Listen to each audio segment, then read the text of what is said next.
வருஷத்துக்கு 12 மாதம் இதை கண்டிப்பாக கடைப்பிடிங்க. இந்த 12 மாதத்தில் நீங்கள் முருகனுக்காக ஒரு 48 நாள் மட்டும் ஒதுக்குங்க.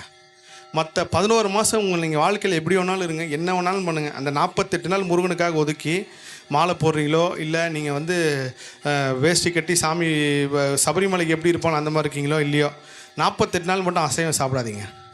மாலை போடணுன்னு விருப்பம் இருக்கிறவங்க போடுங்க, இல்லைனா போடாதீங்க. அந்த விரதம் எப்படி இருக்கணும்னா, கரெக்டாக தை மாதம் வரல தைப்பூசம், அந்த தைப்பூசம் அந்த விரதம் முடிகிற மாதிரி கணக்கு பண்ணிக்கோங்க. தைப்பூசத்தில் முடிகிற மாதிரி கணக்கு பண்ணிவிட்டு விரதத்தை ஆரம்பிங்க. 12 மாதத்தில் இந்த ஒரு மாதம் மட்டும் முருகனுக்காக ஒதுக்குங்க. இந்த 11 மாதம் வாழ்க்கை நீங்கள் எப்படி இருக்க போகிறீங்கன்னு மட்டும் பாருங்கள்.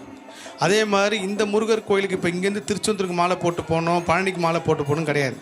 நீங்கள் கேகேஆரில் இருக்கீங்கன்னா கேகேஆர் பக்கத்தில் எந்த முருகர் இருக்கார்? வடப்பள்ளி முருகர் இருக்கார். திருத்தணியில் இருக்கிறன்னா திருத்தணி முருகர். அதே மாதிரி அந்தந்த முருகர் உங்கள் தெருவில் சின்ன முருகர் கூட இருக்கட்டும், பாலமுருகன் சின்ன கோயில் இருந்தால் கூட அந்த முருகர் தான் உங்களை காப்பாற்றிக்கிட்டு இருக்காரு.